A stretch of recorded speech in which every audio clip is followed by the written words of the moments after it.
Osmeña Highway tayo mga pards. Sabihin nyo na lahat ng mga matatapang na tao na kilala nyo. Pero pagdating dito sa Osmeña Highway, malamang maduduwag yun mga pards. Ito nga si tatay nga. Dati yan matapang yan Pero kapag sinabi ko sa kanya na Tay, dadaan tayo ng Osmeña Highway, huwag tayo dadaan dun kasi baka mahuli tayo dun. Dati kita dahil smoke belching dyan. Di na naduduwag mga pards Sayang mga pards, nakakuha sana kami ng booking. Ayan 1,000 kg. Nagkakalaga ng 2,600. Papunta to ng Apalit, Pampanga. Ayan from Las Piñas going to Apalit, Pampanga sa halagang 2,600. Kaso may dala na tayong isa, 300 kg. Sabi daw, kinancel na Cancel na yung cost.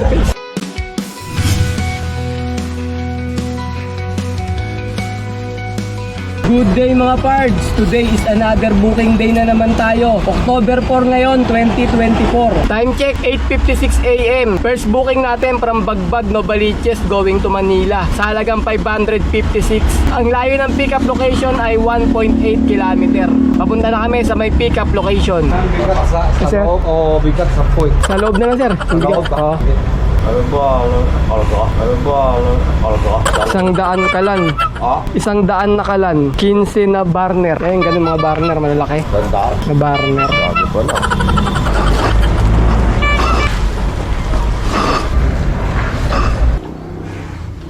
Wala na sir? Ano ko lang sir? Okay, first booking, pick up na. Papunta tayo ng drop-off location. Ang layo ng drop-off location ay 14 km. Alright, let's go! Basta Mr. Shuli deliver, siguradong sulit. Kayo kita, puno na sasakyan. Wala paglagyan, kahit karayom, di kasya. Ito, in-check din to Talagang tinik-sik.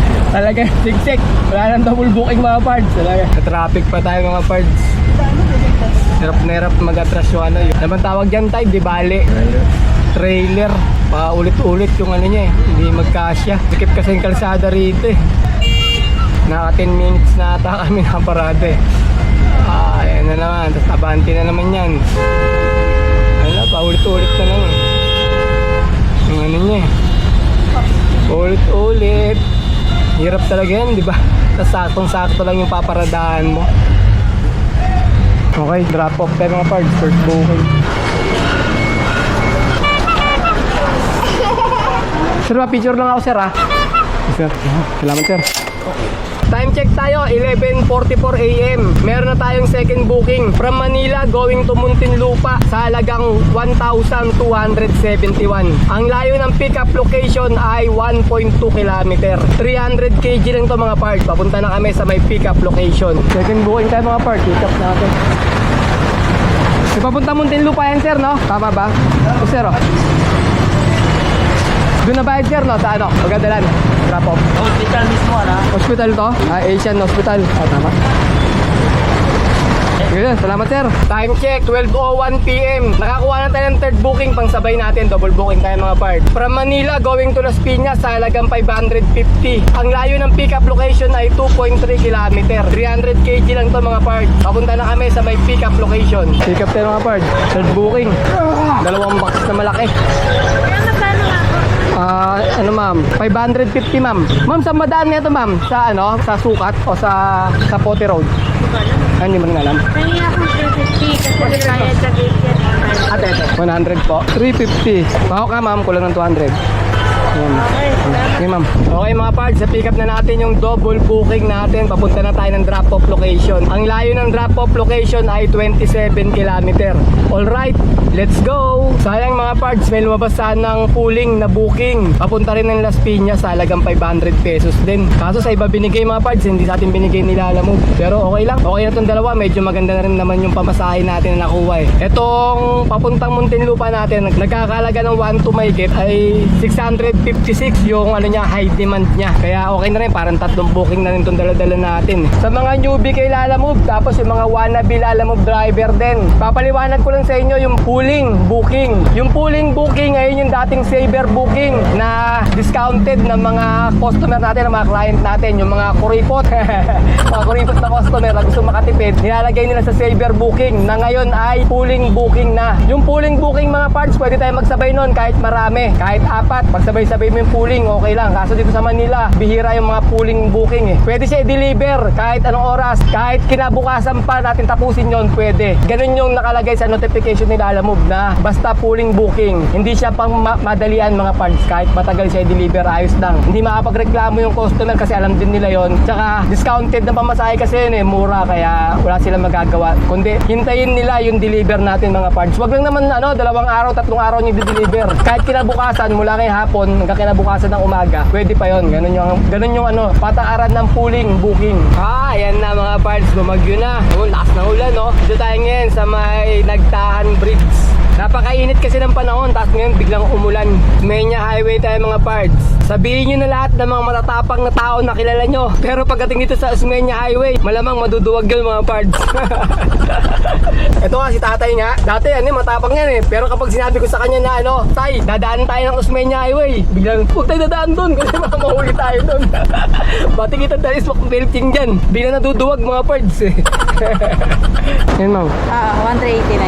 1 may iba pa kayong Opo ma'am. Sinabay lang din namin doon. Diyan lang din yan, sa Muntinlupa lang din. Wala na tayo? Okay ma'am, salamat po ma'am. Okay, papunta na tayo ng second drop-off natin mga parts, ang third booking natin. Ang layo na lang ng drop-off location ay 6.4 km. Alright, let's go! Drop-off tayo mga parts. Sir. Sa puti pala kayo, sir? Oo sir. Hindi, may deliver din kami doon sir. Sinabay nyo. Sinabay na namin. Ang traffic, Hindi, ganun talaga siya, pero... Ganun ba dyan? Tagal lang lagi naka-stop. Pero sir yan. May bayad pa ba yan, sir? Ha? May bayad pa kami, sabi ng guard eh. Bayaran na namin. Kwenta lang naman to, sir. 50? Sige, punta kami doon. Kaso layo pa doon pa sa kabilang gate eh, no? Hindi. Meron ba dyan? Diretso ka dyan, di ba? Diretso ka dyan, stoplight yan. Kanan ka. Pag kanan mo, merong isang stoplight, lagpasan mo. Bago mag-gate, guardhouse. Kaliwa ka.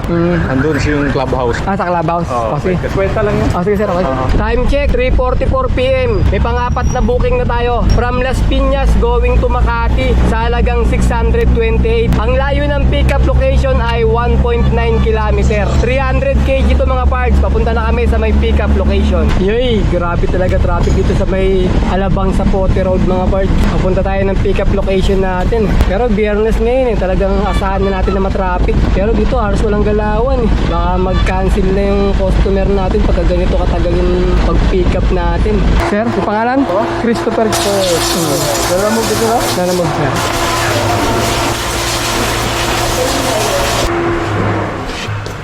Sayang mga parts, nakakuha sana kami ng booking. Ayan, 1,000 kg. Nagkakalaga ng 2,600. Papunta to ng Apalit, Pampanga. Ayan from Las Piñas going to Apalit, Pampanga. Kaso may dala na tayong isa, 300 kg. Sabi daw, kinancel no? Cancel na yung ko. Baka di magkasya kasi may dala kami. Top box daw mga parts 50 pieces. Mga nakakarton-karton daw. Sabi daw nila, madami daw, 50 pieces. Baka di raw magkasya pagka may karga pa kaming iba. Kailangan yung wala daw karga. Ngayon mga parts, may nakuha naman kami booking sa may Parañaque. Nasa Parañaque na kami.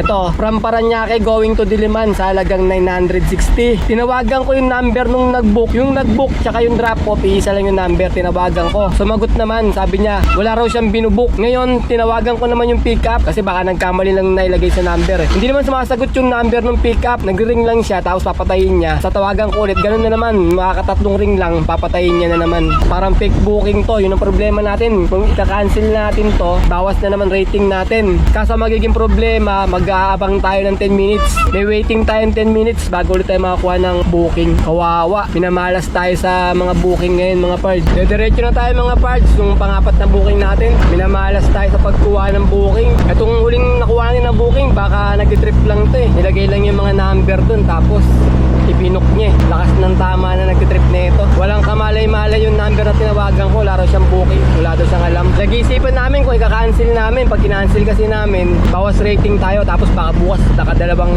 cancel na tayo ngayon eh. Baka mag-disorder na naman tayo bukas pagka nakuha natin ng booking. Balak namin i-complete. Kaso malaki rin eh. 200 pesos pagka kinumplete natin yung booking na to. Ganun din mga parts eh. Kahit itawag natin sa operator to eh. Ganun din mangyayari. Mababawasan pa rin tayo ng rating. Parang cancel pa rin kasi natin ang mangyayari na ito. Ayun mga pards, kinancel na lang namin. Napag-desisyon namin ni tatay na i-cancel na lang. Sayang kasi pagka kinomplete natin, ang mahal eh. 180 rin yung ano niya, yung commission eh. Sino tayo sa may Pasay. Wala na, sinolo booking na lang natin to. Di na tayo nagsabay mga pards kasi wala rin oh. May waiting tayo eh. Maubos din yung oras natin.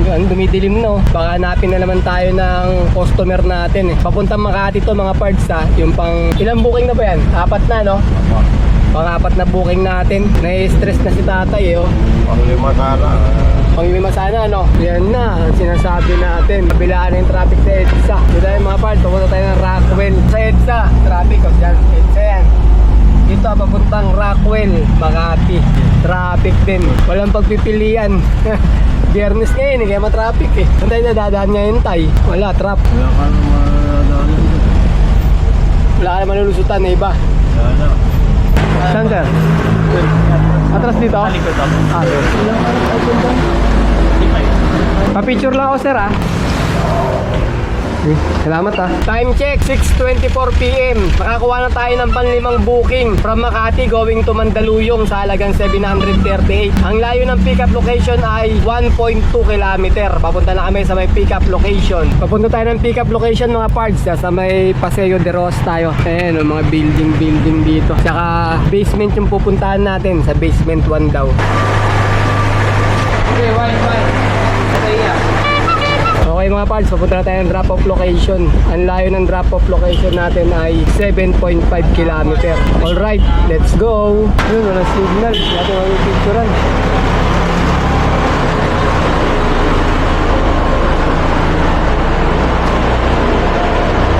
Member teacher. 1, 2, 3, 4, 5, 6, 7. Okay, thank you sir. Okay mga parts, bale 8 PM ng gabi namin natapos yung last booking namin. Bale naka 5 booking kami sa maghapon at ang kinita namin ay 3,054. Pagkatapos nakakuha kami ng 300 na tip, sabihin natin magiging 3,354. Pagkatapos nag-diesel kami ng 800 at 200 na pangkain, bale 1,000 yung mga parts. Ibawas naman natin 3,354 minus 1,000 equals 2,354. Ayun mga parts, naka 2,354 tayo na malinis. Labas na rin yung pangkain, pan-diesel, saka yung commission nila Lalamove.